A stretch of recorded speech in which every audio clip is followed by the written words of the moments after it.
Everyone, welcome back to the channel. Today I wanted to break down the recent win streak of one of the hottest teams in the MLB. In this video, I'm going to go over the 11-game win streak, what contributed to that, my takeaways from that, and how far the Tampa Bay Rays have come since the beginning of that win streak. The streak kicked off on May 13th. The Tampa Bay Rays were 19-19. By the time it finished on May 24th, they had played 4 different teams, and their record was now 30-19. Since the streak, I had the Rays ranked 13th on my power rankings at the beginning, and now, as we sit here today, they are ranked 5th. That's a jump of 8 spots, and a lot of teams that they had to jump over along the way. Now, let's jump into the games. This streak started against division foe, the New York Yankees. Coming into this game, the Rays had lost back-to-back games against the Yankees, and they were already destined to lose the series. Their only hope was to bounce back and win at least one game. Prior to this, I've taken some heat. I had the Yankees ahead of the Rays in the power rankings, and a lot of it had to do with that specific series. The Rays came out of this game firing. They won 9-1.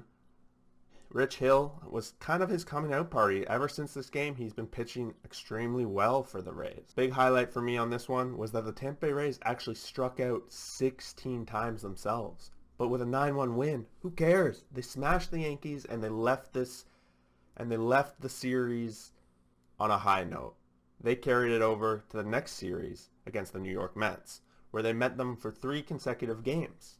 The first game, they won 3-2. Tyler Glasnow pitched 8 innings in this one, striking out 10. He carried them. Fairbanks closed it out, and that was it. They won 3-1. In Game 2, they came out firing. Their offense was popping off. They won 12-5 on the backs of McClanahan against the New York Mets, who have been suffering a lot of injuries. This series came at the perfect time for the Rays. They win 12-5. No home runs. They just generated all of these themselves. They came from behind, all that stuff. This streak has it all. In the third game against the New York Mets, they just took care of business. 7 innings pitched. Josh Fleming comes in against Marcus Stroman, and that was it. Up until this point in the win streak, they had used 9 different pitchers from their bullpen. No repeat appearances, just all these different arms, and that just goes to show the strength and depth of the Tampa Bay Rays bullpen and what they were building this streak from. This game also marked the comeback of Choi. Choi is a big part of this offensive lineup. He gave the team a big boost, and he was a big part as well along the way on this win streak. Next up on the chopping block were the struggling Baltimore Orioles. First game, they won 13-6. 21-year-old Patina was their starting pitcher, and they got out to an 8-0 lead, so they were allowed to kind of send him out for a little bit there. Their offense popped off 13 runs, 8 of them on a lead. The Orioles were too far behind to come back on that one. The next game, a little bit closer. It was 9-7. They were actually down 5-0 to John Means, so the best Orioles pitcher couldn't even handle these Rays, and they come back off the back of Randy Arozarena's 2 home runs. The last game of the series, they laid the smackdown on the Orioles. It was 10-1. Wendell had 2 home runs. Rich Hill has a second outing on this win streak, and he pitches a great game. They out-hit the Orioles 18-2. That brings us to the last series on this win streak, and it's against my Toronto Blue Jays, and wow, was it a painful series to watch if you're a Toronto Blue Jays fan. However, if you're a Rays fan, you loved it. The first game of the series, they won 9-7. It was a rough outing for Tyler Glasnow. He only went 4.2, but this game showed the power of their bullpen. They brought in 6 different pitchers. This game went 12 innings. In the 12th inning, they hit a grand slam at the top of it, and the Jays were only able to put up a couple of runs before that. In both the 10th and the 11th, no runs were scored. Power of the bullpen. In the second game here, they win 3-1, and this was just a bullpen game again. McClanahan went 5 1-earned run, and then the bullpen closed it out the rest of the way and kept the Jays to 1 run scored. That's 2 games against the Jays now. Both of them very close. Coming up to the third game, they win 6-4.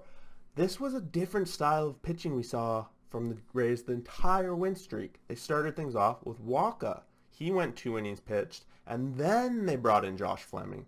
Prior in the win streak, they used him as a starter, but they brought him in later in this one, and he went 6.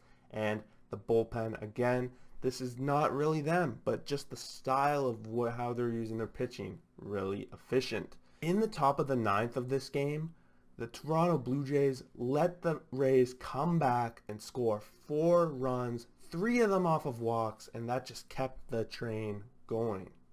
In the final game of this series, May 24th, 14-8, another game that went to extra innings. They got out to a 5-0 lead right away.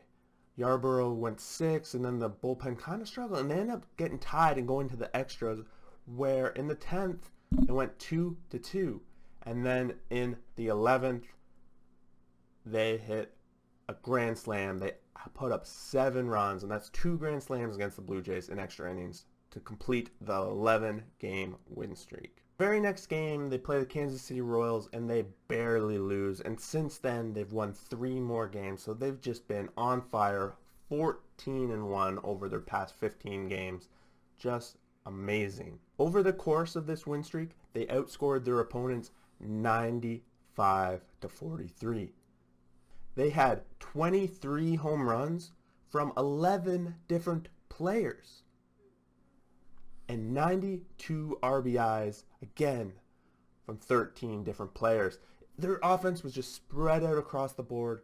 Their pitching carried the load across the board. This just goes to show why the Angels have a struggle. It takes a whole entire team to put together a win streak of this caliber. As well as we saw in some of these games, it takes a little bit of luck as well. You can't just roll off 13 games without a little bit of lady luck on your side. So I wanted to make this video today because A, I saw them wearing those super cool jerseys, which I'm going to throw up in that thumbnail, so you've probably already seen it. And B, I want to start talking about the teams that go on these streaks. When a team hits 10-game win streaks, I want to break it down. What happened? What kind of luck did they have? Did their team just come together at the right time? Where were they before? Where are they now? Did this just change the trajectory total for the entire season? I found it very exciting, so I hope you guys did too. That pretty much wraps up the video from my end of it. And if you guys liked it, please let me know. Join the discussion below. Let me know how it goes. And we will see you guys for the next video.